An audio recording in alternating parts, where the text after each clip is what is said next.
Well, let's start with something that most people get fundamentally wrong when they try to understand what a highly aware empath actually is. Because the popular conversation around empaths tends to reduce this quality to something soft and romantic, a heightened sensitivity, an unusual kindness, a tendency to cry at movies, and feel deeply about strangers. And while none of those things are inaccurate, they miss the most psychologically significant dimension of what genuine empathic awareness actually consists of. They miss the part that is not soft at all, the part that is, in fact, one of the most precise and penetrating forms of human intelligence available, the part that feels the truth before the mind has assembled the evidence to support it. This is where we need to begin. A highly aware empath does not simply feel more than other people in the general, diffuse sense that word implies. What they possess is something far more specific than that, a capacity to process emotional and psychological, cognitive information about the people and environments around them at a speed and depth that conscious reasoning cannot approach, let alone match.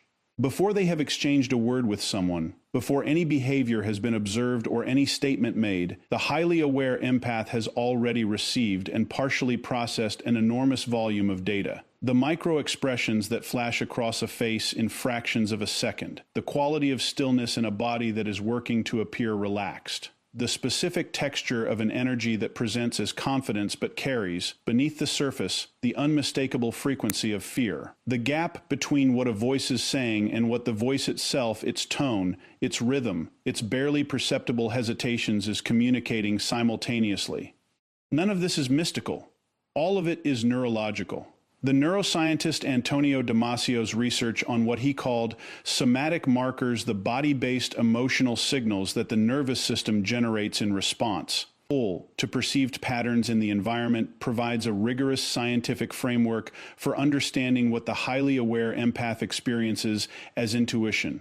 Damasio found that the body registers and responds to emotionally significant patterns in the environment before conscious awareness catches up, that the felt sense of something being right or wrong, safe or threatening, genuine or performed, is not a failure of rational thinking, but a form of information processing that operates at a speed and a level of integration that rational thinking simply cannot achieve.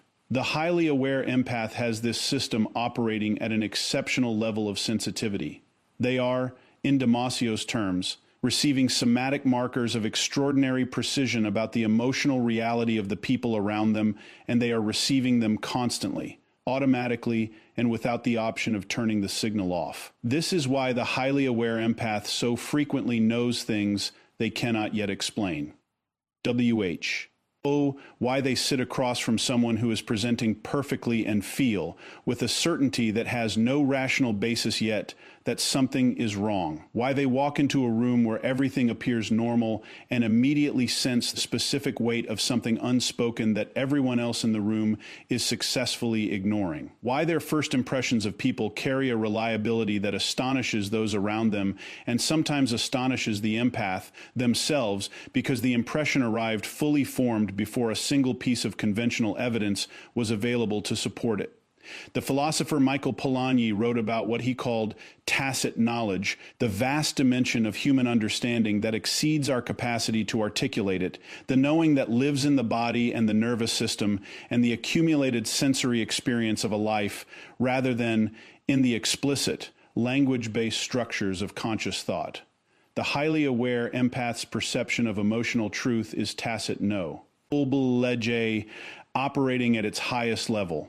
They know more than they can say. They perceive more than they can prove. And they have learned, often through years of having their perceptions dismissed and then validated by subsequent events, to trust that knowing with a confidence that requires neither explanation nor external confirmation. Because the truth they feel before they can prove it has a specific quality, a specific texture, a specific resonance in the body that is entirely distinguishable, once you have learned to recognize it, from the noise of ordinary anxiety or projection or wishful thinking. And the highly aware empath who has learned to trust that signal, who has stopped apologizing for knowing what they know before the world is ready to confirm it, possesses something that no amount of conventional intelligence can replicate. They possess the ability to read the room before the room has decided what it wants to show them. And in a world full of performances, that is number. Oh, just a gift. That is a superpower. Now let's talk about what happens when a highly aware empath walks into a room. Because this is something that the people around them rarely understand, and the empath themselves often struggle to articulate the immediate, involuntary, completely automatic process of emotional absorption that begins the moment they enter a shared space with other human beings. It is not something they initiate. It is not a choice they make or a skill they consciously deploy. It is something that happens to them with the same involuntary immediacy as breathing, with the same absence of conscious control, and with a comprehensiveness that most people, hearing it described, find genuinely difficult to believe. But it is real, and it is relentless. To understand what this actually involves at the neurological level, you need to understand something about the mirror neuron system, the network of neurons, first identified in the early 1990s by neuroscientist Giacomo R. Isolati and his colleagues, that fires both when we perform an action and when we observe another person performing that same action. This system is the neurological basis of empathy, the mechanism through which we do not simply observe other people's emotional states, but actually simulate them internally, creating within our own nervous system a functional replica of what the other person is experiencing. In most people, this system operates at a level sufficient to generate reasonable empathic understanding, enough to recognize and respond to the emotional states of others with appropriate sensitivity. In a highly aware empath, this system appears to operate at a significantly elevated level of sensitivity and responsiveness, generating not just an understanding of other people's emotional states, but a full, embodied experience of them that is, in its intensity and its immediacy, barely distinguishable from their own. This is what it means to carry the weight of the room without being asked. Think about what that actually involves in practical terms. The highly aware empath enters a social gathering and within moments has registered the grief of the person in the corner who is performing cheerfulness with impressive commitment. They have absorbed the marital tension between the couple across the room whose body language is telling a story that their conversation is actively contradicting.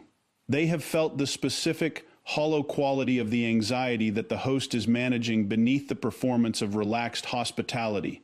They have noticed the child in the adjacent room whose quietness carries a quality that is not contentment but withdrawal. And they have taken all of this in not sequentially, not through deliberate observation, but simultaneously and automatically as a complete emotional weather system that has entered their body along with the physical space they walked into.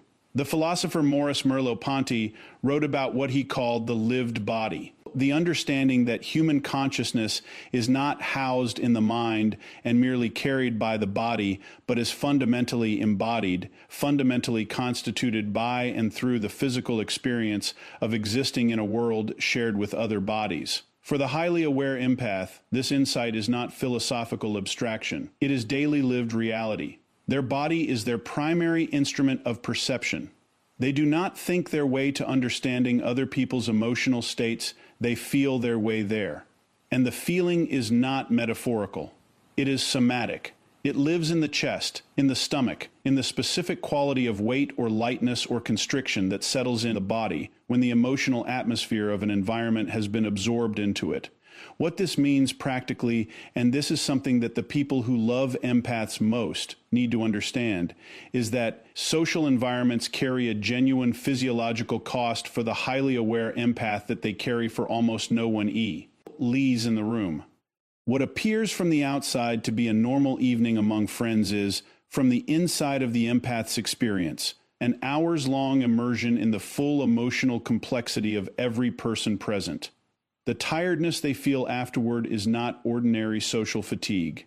It is the tiredness of someone who has been carrying, for the duration of the evening, not just their own emotional weight, but the weight of everyone around them without being asked, without being thanked, and without any reliable way to put it down until they are finally, blessedly alone. And yet they return to the gatherings, to the connections, to the shared spaces where the absorption will begin again automatically and immediately. Not because they are masochists, not because they have not yet learned to protect themselves, but because beneath the weight of what they carry is something they would not relinquish even if they could, the specific, profound, irreplaceable richness of a life lived at the full. Depth of human connection, because the highly aware empath who carries the weight of the room without being asked is not a victim of their own sensitivity. They are its custodian. And the world is quietly, continuously, immeasurably better for the presence of people who feel its weight so completely because someone has to. And most people have decided long ago that they would rather not. Now we need to talk about solitude. Because solitude is perhaps the most misunderstood dimension of the highly aware empath's existence, misunderstood by the people around them, misunderstood by the culture they inhabit, and often, for significant portions of their lives, misunderstood by the empaths themselves. We live in a cultural moment that has pathologized the need for aloneness with remarkable thoroughness. Solitude is conflated with loneliness. Withdrawal is interpreted as antisocial behavior. The person who regularly, deliberately, and unapologetically removes themselves from social engagement to spend time alone is regarded with a mixture of concern and suspicion, as though the preference for one's own company is evidence of something that needs to be corrected, rather than something that needs to be honored. For the highly aware empath, this cultural misreading of solitude is not merely inaccurate. It is actively harmful. Because what the highly aware empath requires from solitude is not what the cultural narrative assumes they are seeking. They are not retreating from the world because they dislike people or because social connection holds no value for them. Quite the opposite. They retreat from the world precisely because social connection holds such enormous value, because it costs them so much, delivers so much, and leaves behind such a complex residue of absorbed emotional experience that the nervous system requires dedicated time and dedicated space to process, integrate, and release what the engagement deposited. Solitude, for the highly aware empath, is number, and escape from life. It is the essential metabolic process through which the experiences of life are digested and the self is restored to its own baseline. The psychologist Elaine Aron, whose foundational research on what she termed the highly sensitive person has done more than almost any other body of work to legitimize the neurological reality of heightened sensory and emotional processing, identified the need for downtime, for deliberate withdrawal from stimulation, as one of the most consistent and most misunderstood characteristics of sensitive individuals. Aron found that the highly sensitive nervous system does not simply experience more, it processes more. Every input is subjected to a deeper and more thorough cognitive and emotional analysis than the less sensitive nervous system applies. And that depth of processing, however remarkable its outputs, carries an energetic cost that accumulates with continuous exposure to the stimulation of social environments. The need for full solitude in the highly aware empath is not a personality preference. It is a neurological requirement. It is the non-negotiable condition under which the processing system that makes them extraordinary can continue to function with integrity. Think about what happens when that requirement is not met. When the highly aware empath is denied the solitude their system requires through relationship dynamics that pathologize their need for aloneness, through social obligations that leave no space for genuine withdrawal, through their own internalized guilt about needing something that the people around them demonstrably do not, the consequences are not simply tiredness or mild irritability. The consequences are a progressive degradation of the very qualities that define them. The perceptual clarity that allows them to read emotional truth accurately begins to blur. The empathic attunement that makes them so extraordinarily present for the people they love becomes distorted by the SSAD residue of their own unmetabolized experience. The capacity for genuine connection, which is, paradoxically, the very thing that makes the solitude necessary, begins to feel not like a gift, but like a burden. And this is where the highly aware empath must arrive at a clarity that their culture and sometimes their closest relationships actively resist. The solitude is not selfishness.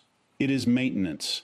It is the irreplaceable condition under which the instrument of their perception is kept calibrated, their emotional reserves are kept replenished, and their capacity to offer the world the full depth of what they are capable of offering is kept intact. To deny an empath their solitude in the name of connection is to destroy, gradually but certainly, the very quality of presence that made the connection worth having in the first place. In solitude, the highly aware empath does something that is almost impossible in the continuous social engagement the world tends to demand of them. Quote, they return to themselves.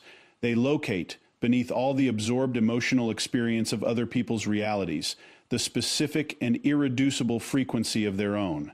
They remember who they are when they are not being shaped by the emotional weather of everyone around them. They hear their own thoughts clearly, without the interference of the thoughts and feelings and needs that arrive uninvited through the empathic channel they cannot close. And in that return in the quiet, restored, recalibrated state that genuine solitude produces, they find something that no amount of social engagement has ever been able to give them.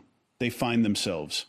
Not the self that exists in relation to other people's needs and other people's realities and other people's emotional demands, but the original, unfiltered, completely sovereign self that was always there beneath everything they were asked to carry. And an empath who has found that self and who has learned to return to it regularly and without guilt, is an empath operating at the full height of everything they were always capable of being. Now let's talk about performance. Because we live in a world that runs on performance, on the carefully managed presentation of self that most people offer in place of their actual inner reality, on the social scripts and emotional masks and strategic self-presentations that govern the vast majority of human interaction in ways so pervasive and so normalized that most people have stopped noticing they are doing it at all.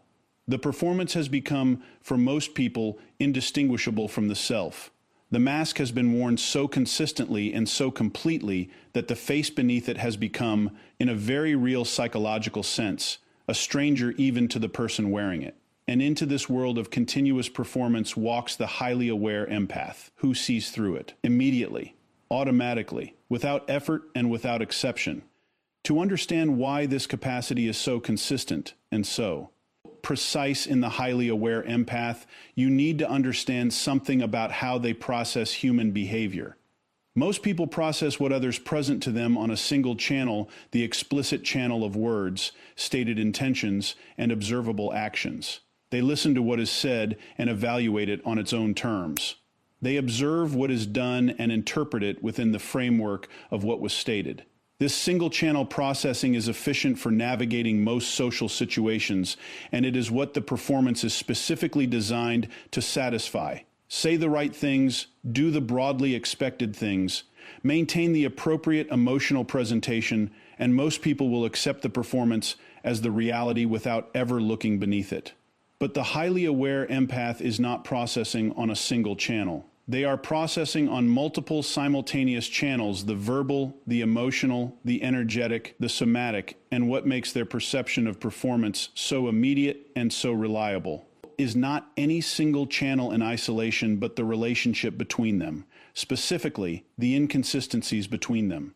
When what someone says does not match the emotional frequency their body is broadcasting, when the confidence of the words is contradicted by the quality of stillness in the hands, when the warmth of the smile does not reach the specific muscles around the eyes that genuine warmth always, involuntarily, activates. When the stated emotion and the felt emotion in the room are oriented in entirely different directions. These inconsistencies invisible to single-channel processing register in the highly aware empath with the unmistakable clarity of a false note in an otherwise coherent melody. The philosopher Paul Ekman, whose decades of research on facial expressions and emotional concealment produced what he called the science of microexpressions, documented with remarkable precision the way genuine emotion leaks through even the most determined performance involuntary flashes that last fractions of a second. Most people miss these flashes entirely. The highly aware empath catches them not always consciously, not always with the ability to articulate exactly what they noticed, but with a felt sense of incongruence that registers in the body before the mind has assembled its interpretation. They feel the false note before they can name it. They sense the gap between presentation and reality before any explicit evidence of that gap has made itself available. The philosopher Jean-Paul Sartre wrote about what he called bad faith, the condition of inauthenticity in which a person deceives themselves about the nature of their own freedom and their own choices, presenting to the world and to themselves a version of themselves that papers over the more uncomfortable truths of their actual situation and their actual motivations. Sartre understood bad faith as one of the most fundamental and most pervasive conditions of human existence, that default mode of a consciousness that finds its own freedom and its own responsibility too uncomfortable to face directly. The highly aware empath does not simply detect bad faith in others. They feel it. It arrives in them as a specific quality of dissonance that has a physical reality, a texture, a weight, a particular kind of unease that settles in the body and does not resolve until the source of the incongruence has been identified and acknowledged. This is why the highly aware empath is so extraordinarily difficult to deceive over any sustained period of time. It is not that they are suspicious or cynical or looking for reasons to distrust. Quite the opposite. The empath's default orientation is toward trust, toward generosity of interpretation, toward the charitable reading of ambiguous behavior. They want to believe the performance. They often try very hard to believe it. But the signal from the body, the somatic marker of incongruence that their nervous system generates in, quote, response to the gap between presentation and reality is louder than the mind's preference for the simpler story. And eventually, despite every generous interpretation, despite every benefit of the doubt extended, despite every attempt to override what they feel with what they have been told, the highly aware empath arrives at the truth. Not because they went looking for it with suspicion, but because it found them, because it always does. Because you cannot perform your way past someone who processes reality on every channel simultaneously. You cannot construct a mask sophisticated enough to satisfy a perception that reads not just what you show, but what you hide, not just what you say, but what your silence confirms, not just who you are performing, but who you become when the performance slips. The highly aware empath does not see through you because they distrust you. They see through you because the truth has always been louder than the performance, and they are simply the ones with. Ooh. Can hear it now. We need to talk about love, because love for the highly aware empath is not what it is for most people. And I want to be precise about that distinction, not to romanticize the empath's experience or to suggest that their capacity for love places them above others on some hierarchical scale of emotional sophistication, but because understanding the specific quality of how a highly aware empath loves the depth of it, the totality of it, the way it extends itself without reservation into the full reality of another person is essential to understanding why that same capacity is simultaneously their most extraordinary gift and the wound they carry most persistently throughout their lives. When a highly aware empath loves, they do not love the version of you that you present to the world.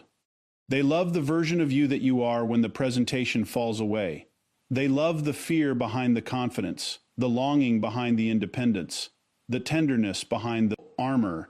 They love not the performance of who you are, but the reality of it, including, and perhaps especially, the parts of that reality that you have spent years learning to conceal from everyone who might use them against you. The empath does not use them against you. They hold them with a care and a consistency and a quality of attentiveness that most people have never experienced from another human being and do not know, when they first encounter it, how to receive. This is the gift. And it is extraordinary. The philosopher Erich Fromm, in his landmark work on the nature of love, drew a distinction that is essential to understanding what the empath offers and what makes it so rare. Fromm argued that most of what passes for love in human relationships is not love at all, but a sophisticated form of mutual self-interest, an exchange of gratifications, a transaction of need meeting that feels like love, but is structurally dependent on the continued performance of both parties. Genuine love in Fromm's framework is something categorically different. It is the active, willed, self-transcending investment in the growth and well-being of another person that persists not because of what that person provides, but because of who they are. The highly aware empath loves in Fromm's sense. They love not transactionally but completely, not contingently but with a quality of constancy that does not fluctuate with the other person's performance or the relationship's immediate emotional weather. And that completeness, that totality of emotional investment is where the wound lives. Because the world is not always equipped to receive what the empath offers. Most people, encountering love of that depth and that consistency for the first time, do not know how to hold it. It overwhelms. It exposes. It asks, by its very presence, for a reciprocity that requires the other person to show up at a level of emotional authenticity and vulnerability that many people have spent their lives learning to avoid. And when the world responds to the empath's love not with reciprocity, but with exploitation, with withdrawal, with the casual carelessness of someone who does not fully understand the value of what they are being given, the empath does not immediately protect themselves. They extend further. They give more. They absorb the deficit and fill it with additional investment, as though the solution to their love being insufficiently received is simply to offer more of it. This pattern, this instinctive doubling down on generosity in the face of its exploitation, is the mechanism through which the empath's greatest gift becomes their most consistent source of pain. Not because loving deeply is a flaw, but because loving deeply without the wisdom of discernment, without the protective structure of genuine self-knowledge, without the ability to distinguish between the person who is temporarily unable to receive what they are offering and the person who is fundamental.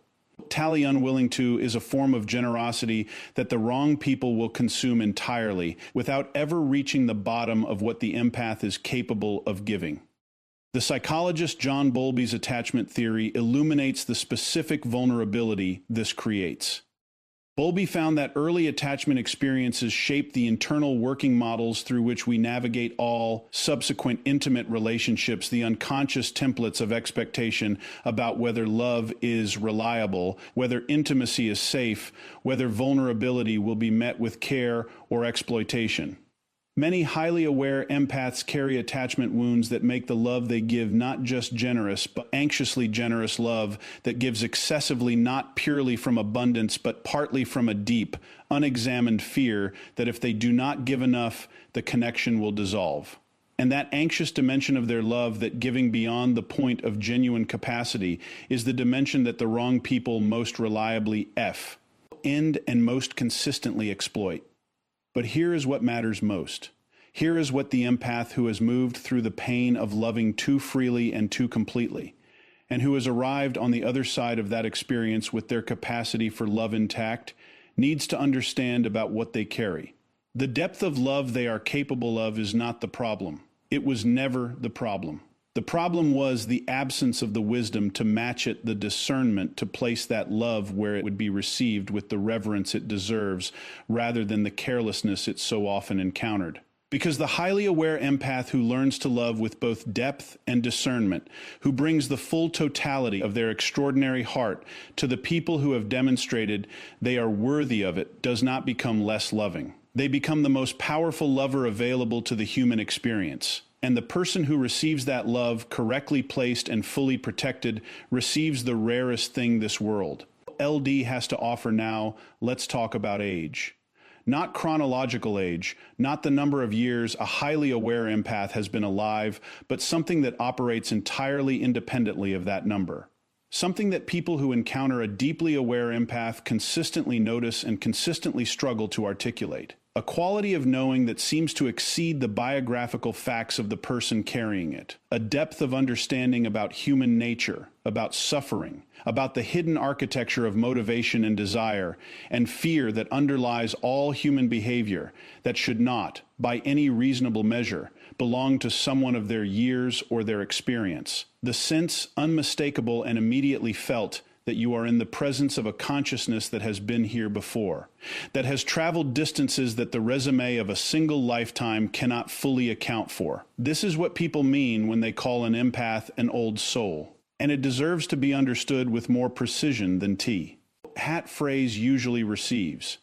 To understand where this quality comes from, this sense of ancient knowing that the highly aware empath carries so consistently and so effortlessly that they themselves often forget it, is unusual. You need to understand what happens to a consciousness that processes human experience at the depth we have been describing throughout this conversation. A consciousness that does not skim the surface of human interaction but descends into it. That does not observe emotional reality from a comfortable distance but absorbs it, lives inside it, carries it in the body long after the encounter that generated it has ended. What happens to that consciousness over years of processing human experience at that depth is a quality of accumulated understanding that genuinely does exceed what the biographical facts of a single life would normally produce. The philosopher William James wrote about what he called the stream of consciousness, the continuous, flowing, richly textured quality of subjective experience that constitutes the inner life of a human being. For most people, the stream flows at a moderate depth wide enough to navigate daily life with reasonable emotional intelligence, not so deep as to become difficult to manage. For the highly aware empath, the stream is deeper, significantly, sometimes uncomfortably deeper, and a consciousness that has spent years moving through human experience in a deeper stream accumulates in the sediment of that depth, a quality of understanding about the human condition that feels because it is older than the years it has been accumulating. This is also why the highly aware empath so consistently feels out of place in environments calibrated for surface engagement. The social small talk that most people find comfortable and even enjoyable lands for the empath as an almost physical discomfort, not because they are antisocial or arrogant or unable to participate, but because their entire perceptual system, full M, is calibrated for depth, and the enforced shallowness of surface conversation requires them to operate so far below their natural register that it produces a kind of cognitive and emotional claustrophobia. They are not bored in the ordinary sense. They are compressed. They are a deep-sea creature being asked to exist for the duration of the cocktail party in a tide pool, and yet they navigate it. With grace, with social competence, with the practiced ability to meet the world at whatever level the world is currently operating at. Because the highly aware empath has learned through years of existing in permanent tension between their own depth and the world's preference for shallowness to translate themselves, to make themselves accessible across registers, to bring their depth into contact with surfaces without losing either the depth or the surface in the process.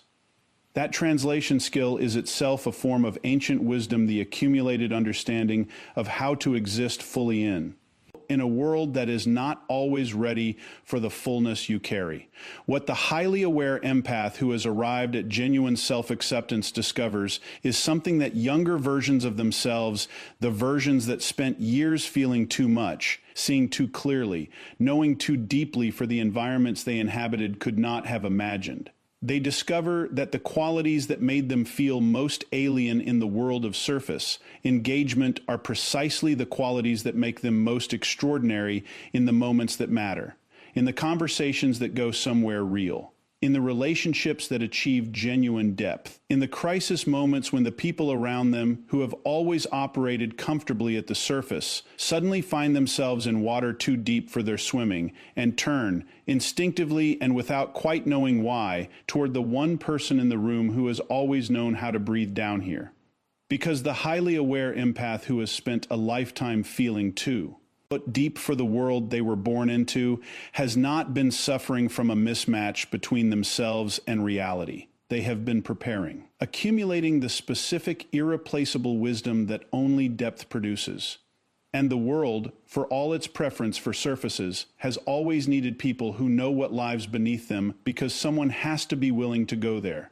And the old soul was always, inevitably, the one who would, and now we arrive at the final trait. The one that completes the portrait we have been constructing throughout this entire conversation, the one that takes everything we have examined, the perceptual precision, the emotional absorption, the sacred relationship with solitude, the effortless detection of performance, the totality of love, the ancient knowing, the willingness to descend into darkness without losing the thread back to the light, and anchors all of it in something that the earlier, less aware version of the empath never had access to.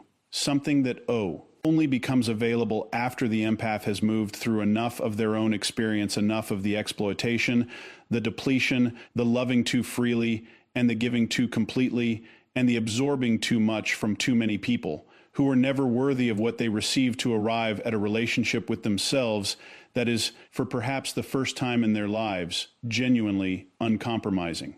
The boundary that emerges from that place is unlike anything that came before it. To understand why, you need to understand the entire history of the empath's relationship with boundaries before this moment, because that history is, in most cases, a history of profound difficulty. The highly aware empath arrives at their sensitivity without a manual. They spend their childhood and their adolescence, and often significant portions of their adult life, not understanding why they feel so much, why other people's realities arrive in them with such force and such immediacy, why the emotional demands of the world seem so much more consuming for them than for everyone around them.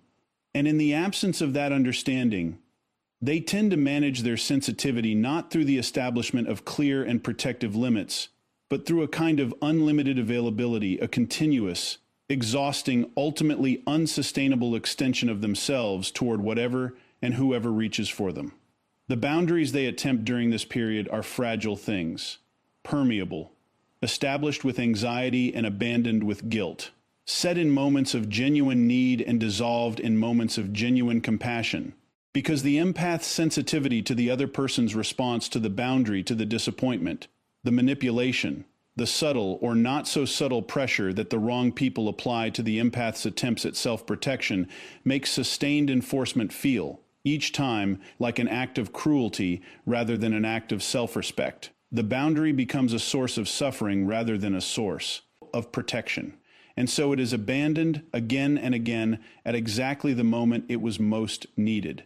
The philosopher Immanuel Kant's concept of the categorical imperative, the idea that genuine moral action must be grounded in principle rather than consequence, in what is universally right, rather than what produces the most immediately comfortable outcome, offers an illuminating framework for understanding what shifts in the empath who has finally arrived at genuine boundary clarity. The boundaries that emerge at this stage of the empath's development are categorical in Kant's sense. They are not negotiated case by case. They are not subject to revision based on the intensity of the other person's emotional response to them. They are not held in place by anger or resentment or the reactive energy of someone who has been pushed too far. They are held in place by something quieter and more durable than any of those things, by principle, by the settled, undefended, completely internalized knowledge of what the empath is worth and what they will and will not allow into the space of their life. And that knowledge, once genuinely achieved, once fully embodied rather than intellectually understood, produces a quality of boundary enforcement that the people who have always pushed against the empath's limits encounter with a disorientation that is almost comical in its consistency. Because they reach for the familiar lever, the guilt, the pressure, the emotional escalation that always worked before, and find nothing. Not hostility, not defensiveness, not the anxious, apologetic over-explanation of someone who is enforcing a limit they are not yet fully convinced they deserve. Just the calm, complete, utterly unbothered presence of someone who has been here before, who knows exactly what this pressure feels like, who has made their decision from a place so far beneath the reach of manipulation that the manipulation does not even register as a meaningful input. The research. Or, Brené Brown identified what she called the paradox of vulnerability and boundaries, the insight that the people who are most genuinely open, most authentically present, most capable of the deep connection that vulnerability makes possible, are not the people with the fewest limits, but the people with the clearest ones.